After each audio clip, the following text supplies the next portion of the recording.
Good morning. आज शुक्रवार आणि आज सकाळी जरा लवकरच उठले होते. 2-3 दिवसापासून थोडं लो फील करत होते, पण आज थोडं फ्रेश वाटत होतं.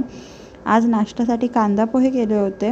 गरमागरम देवपूजेनंतर कांदा पोहे खाऊन घेतले. रोजच्या रुटीननंतर आज जरा साफसफाई करूया असं वाटलं, कारण नवरात्र येते आहे. सोमवारपासून नवरात्र सुरू होते आहे आणि मग एकदा का गरबा खेळायला सुरुवात झाली का मग घरात हात फिरवणं होणार नाही. सगळे सोफ्यावरचे कवर झटकून पुसून ॲक्च्युली मला हे धुवायला काढायचे होते, पण पाऊस आमच्या इथे इतका पडतो आहे की ते धुणं पॉसिबल नव्हतं. पंखा पण पुसून घेतला. एवढी माती धूळ घरात येते कुठून ना हे समजत नव्हतं. बाहेर पाऊस पडतो तरी पण धूळ कशी येते ना, रस्त्याकडेला बिल्डिंग असली का हे असंच होतं. पण तरीसुद्धा आणि पंखा पुसताना नाकात धूळ जाणार नाही किंवा मला शिंका चालू होणार नाहीत असं तर होतच नाही. ॲक्च्युली एक तर मला धुळीचा त्रास आहे आणि त्यातल्या त्यात हे आता साफसफाई, त्याच्यामुळे शिंका तर काय आता दिवसभर 2 दिवस चालूच असणार होत्या. पंखा ओल्या कपड्यांनी सुद्धा पुसून घेतला, कारण किती पण झाडलं पुसलं तरी मातीचे डाग काही ते जात नाहीत. त्याच्यानंतर मी खिडकी पण पुसून घेतली. ॲक्च्युली मी कालच पुसली होती, पण गुड्डूने काहीतरी चिकट हात लावलेले आणि त्याच्यामुळे ती आज पुन्हा मला पुसावी लागली. पडदे पण धुवायला काढून घेतले. म्हटलं राहू देत, डायरेक्ट मशीनलाच लावीन, ड्राय करून काढीन. त्याच्यामुळे नाहीतर आज हे नाही धुवायचं ते नाही धुवायचं असं केलं तर मग काहीच साफसफाईला अर्थ राहणार नाही. मग पडदे फक्त धुवायला काढले. खुर्च्या वगैरे पुसून, सोफा सेट वगैरे सगळा पुसून घेतला, झाडून पुसून लावला आणि इकडे तिकडे पसारा आवरून परत एक वस्तू फूस, एक वस्तू ह्या जागेवर त्या जागेवर असं चालूच होतं. काम काही संपायचं नाव घेत नाही. मध्ये गुड्डूचं काही नाही काय चालू होतं. ही खेळणी पाहिजेत, ती खेळणी पाहिजेत, हे लावून दे, ते लावून दे, ड्रॉइंग दे, हे दे, ते दे. त्याच्यामुळे काम काही संपायचं नाव घेत नव्हतं. बाळाला घेऊन घरची साफसफाई करणं म्हणजे खरंच एक मोठा टास्क असतो, पण काय करणं, सणवार येतात, घरात करायलाच पाहिजे. नाहीतर पुन्हा नाही केलं तर तो गिल्ट आपल्यालाच की बाबा काहीच करायला भेटत नाही आहे. त्याच्यामुळे म्हटलं की ॲटलिस्ट साफसफाई तरी करून घेऊया.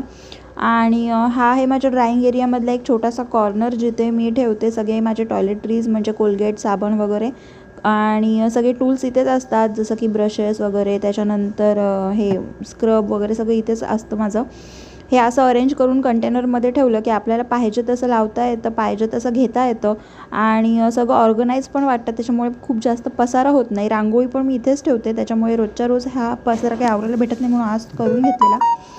ॲक्च्युली माझ्या फ्रीजचं कवर मी धुवायला काढलं होतं आणि म्हटलं की लागलीच आज हेही काम करून टाकूया, म्हणून ते काम करायला घेतलं. आणि मी काम करते आणि नुकसान होणार नाही असं तर होतच नाही.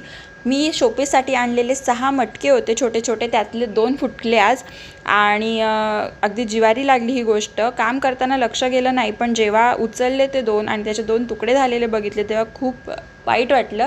कारण आज करीन, उद्या करीन असं करता करता ते शेवटी फुटायला लागलेत, पण मी काही त्यांना पेंटिंग केलं नाही आहे. 2 तुकडे झाले शेवटी. जिवारी लागलं पण इग्नोर केलं आणि पुढच्या कामांना लागले. ॲक्च्युली गुड्डूंना हल्ली गणपती बाप्पाच्या विसर्जनाच्या आणि ढोलपथकात जसा आपण झेंडा उडवतो तसे तो व्हिडिओ बघत असतो आणि त्याचीच तो आता रियाज करताना मला दिसला, म्हणून पटकन एक व्हिडिओ काढली. लहान मुलांचे पाय पाळण्यात दिसतात तसे गुड्डूचे पायसुद्धा पाळण्यात दिसायला लागलेत. ह्यालासुद्धा मला ढोलपथकात भरती करावा लागणार आहे. आणि एकीकडे माझी सगळी आवरावर चालू होती.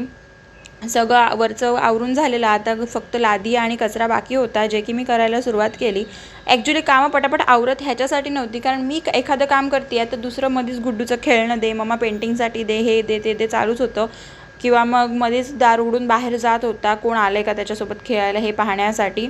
आणि मग काय करणार, त्याच्याकडे लक्ष ठेवायलाच लागले. इकडे पण त्याने काहीतरी मस्ती केली बेडरूममध्ये, काहीतरी हार पडलेलं आणि मी ते इग्नोर करून माझे हातातलं काम पूर्ण होऊ दे म्हणून मी आली, माझं काम करायला लागली.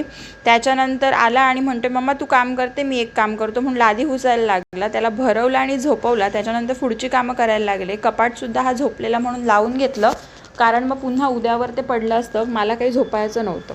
त्याच्यानंतर मग आधी मी त्याला झोपी घातला आणि मग कपाट आवरून घेतलं. त्याच्यानंतर सगळी कामं आवरता आज मला 4 वाजले जेवणासाठीच. तर असा होता आज माझा बिझी डे. थँक्यू.